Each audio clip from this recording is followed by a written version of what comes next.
Mul on hea meel tervitada advokaat Mark Selli, organisatsiooni Republicans Overseas Israel esimeest ning organisatsiooni Republicans Overseas asepresidenti ja peajuristi. Suur tänu, et olete meiega. Seega ei saa vaidlustada seda, kuidas president Donald Trump on Iisraeli toetanud.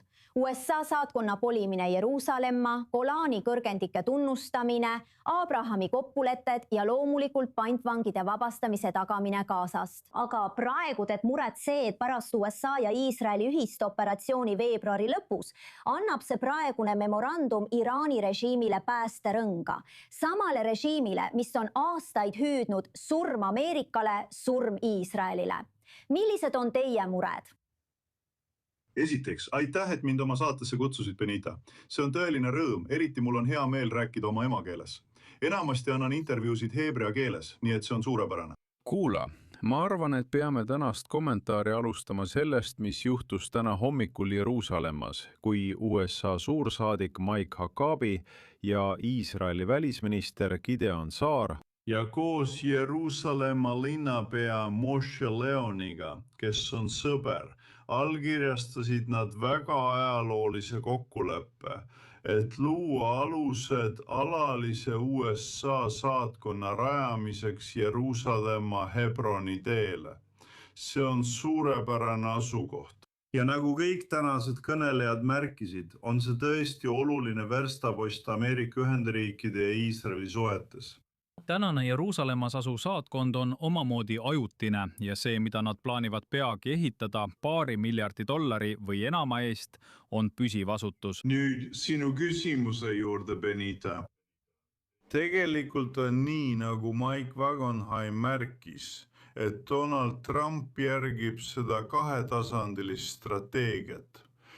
See on väga peen ja väga tõhus. Ja kogu selle asja mõte, mida Mike ei maininud, on tegelikult see, et kõik käib novembris toimuvate Ameerika Ühendriikide vahevalimiste ümber. Ja need valimised, paljud inimesed Iisraelis ei saa päris hästi aru, kui olulised need on, sest president ei kandideeri. Ja presidendivalimisi ei toimu, järgmised presidendivalimised on alles 2028 aasta. 2026 aastal toimub võitlus kongressi kontrolli üle. Praegu on vabariiklastel esindajate kojas vaid 2 koha suurune enamus. Ja vahevalimistel kaotab võimul olev partei ajalooliselt kohti kongressis, eriti esindajate kojas. Ja see võiks olla katastroof mitte ainult Ameerika Ühendriikidele, vaid ka Iisraelile ja kogu maailmale. Kui demokraadid, kes on tõesti rööbastelt maha läinud, saavad lõpuks esindajate koja kontrolli enda kätte ja ajavad oma ainsad poliitikat, milleks on Donald Trumpi takistamine, tema suhtes tagandamismenetluse algatamine kui võimalik ning tema viimase 2 ametiaasta tööde nurjamine. Samuti Iraani vastu peetava sõja rahastamine. See ongi kaalul. Ja mida president teeb on see, et ta ütleb Ameerika rahvale, kuulake, ma pooldan diplomaatilist lahendust, ma ei otsi sõda. Ma tahan lahendada Iraani probleemi. Minu arvates ei saa see olema lõplik kokkulepe, kuid see, mis juhtub, on see, et see 60-päevane relvarahu pikendatakse kindlasti 120 päevani ja kestab kuni valimisteni. Ja selle aja jooksul loodab president, et Ameerika majandus tema juhtimisel taastub. See juba toimubki. Börsid õitsevad või tõusevad kiiresti.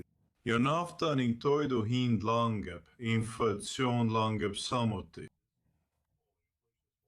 See ongi see, mis Ameerika maksumaksjad ja valijad huvitab. Mitte sõjad ja muu selline. See ongi oluline. Ja seda ta teedki. Minu arvates teeb ta suurepärast tööd, osates justkui vihmapiiskade vahelt läbi kõndida. Ühelt poolt sõda, teiselt poolt diplomaatia ja tugev majandus. Siiski on endiselt palju muresid. Kui rahastus jõuab iraanlasteni, mida nad sellega teha võiksid, kas see suunatakse just nendele terrorirühmitustele, kes iga päev Iisraeli ähvardavad. Aga Mark, kui sa ütled, et vahevalimised mõjutavad Donald Trumpi järgmisi samme ja on väga selge, et iraanlased lihtsalt venitavad aega, siis mis on sinu arvamus, milliseid samme USA president pärast novembrit võiks astuda? Esiteks peame jõudma novembrini, Benita. See on suur asi ja mul on palju usku Donald Trumpi võimesse kampaaniat teha ja Ameerika rahvast veenda. Ta on selles väga tõhus. ja samuti on tal kõik trumbid Iraani suhtes enda käes. Sa rääkisid sellest, kuidas see raha jõuab iraanlaste kätte ja mida nad sellega teevad.